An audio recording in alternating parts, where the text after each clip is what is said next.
Арбаңыздар, урматтуу биздин өзгөндүк туугандар, сердештер, бардыңыздарды каптал жактагыларды дагы, арт жактагыларды да баарыңарга ийгилик каалайбыз. Бүгүн Кудайдын куттуу күнүндө сиздер менен амандашып, саламдашып, жүз көрүшүп атканыбызга жаратканга чексиз мактоолор, шүгүрлөр болсун. Ушул Ураандын Манас кароосундагы быйыл 2-нчи жыл өтүп атат.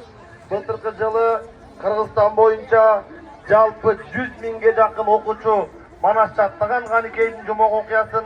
Быйыл азыркы эсеп боюнча быйылкы жылы 450-500 миң кыргыз жалпы Кыргызстан боюнча айрыкча окуучулар ушул кырык чоронун Манаска келип кошулганын, Манастабыздын ошол улутуна карабай, динине карабай, жынысына карабай, жерине карабай, элине карабай, тону жокко тон берген, ат жокко ат мингилген, жумуш жокко жумуш берген, үйлөнбөгөй бойдок келгенине үйлөндүргөн, кулачын жайган, жайып бардыгын батырган, айкөлдүгүн далилдеген үзүндүнү Кыргызстан боюнча 500 миң адам жаттап айтууда.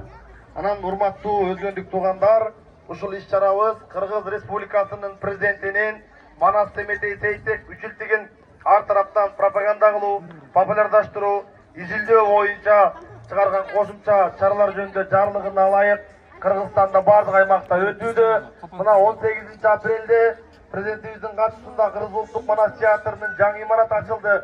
19-унда Казакстанда Астана борборунда Айкөл Манастабыздын айкелинин атылышы болду.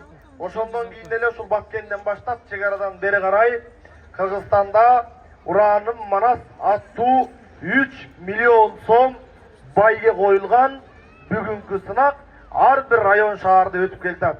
Өзгөн районду былтыр да аябай жакшы катышкансыздар. Айрыкча буга чейин өткөн Манас таануу таймаштарында, Манас айтуу кароо сынактарында аябай жемиштүү ийгилик жаратып келесиздер.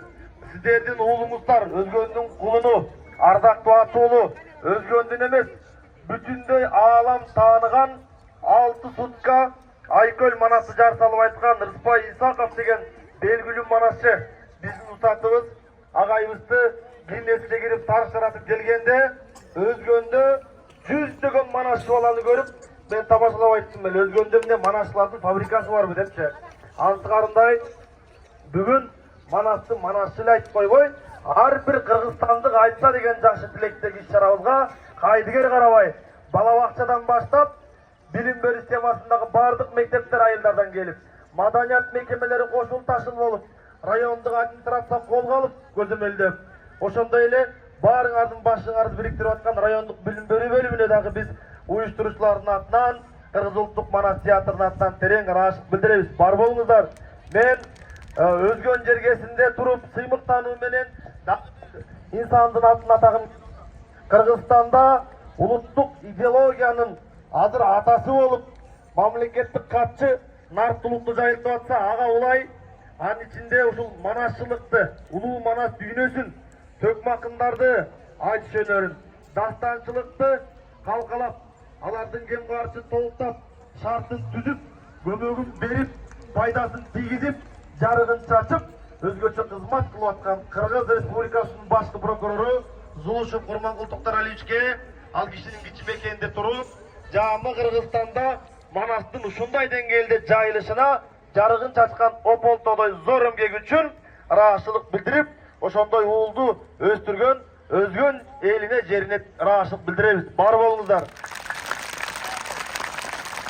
Урматтуу биздин жаштар, бул Ураанын Манас кароосундагы 20 апрелде башталып, Кудай буйрса 11 майда Бишкек шаарында, Бишкек шаарынын өзүнөн 50 миң адамдын катышуусунда, президентибиздин өзүнүн катышуусунда Кудай буйрса жыйынтыктайбыз. Андыктан бул сынак былтыр миллион койгонбуз, быйыл 3 миллион койдук байгесин. Эмдиги жылы 5 миллион, 10 миллион көбөйтүп отурабыз байгесин. Бирок кеп байгеде эмес, кеп акчада эмес, кеп ар бир кыргызстандык улутуна карабай, Кыргызстанды чап аткан ар бир кыргыздын жараны Манасты билиш керек, Манасты сүйүш керек, Манасты көөдөнгө түйүш керек дагы, терең сый урматка бөлөп жүрүш керек деген чакырык менен өлкө башчысы жүргүзгөн саясат улай ишти баштап атабыз. Анда балдар, даярбызбы? Келді, қайра бір демді шаңды. Қолды көтеріп, демді айтады. Даярбызбы? Қолдан келебі? Севадыр, арт жақтағыларды да қаптал жақты үстіңөрден біздің балдар тартып атат. Үніңөрді алат, түріңөрді алат, айтып атқан сүріңөрді алат. Ошондуктан демді шаңды жақшы айтабыз. Жарайбы жаштар? Азыр уран шақыртат. Урандан кейін манас айтабыз. Даярбызбы?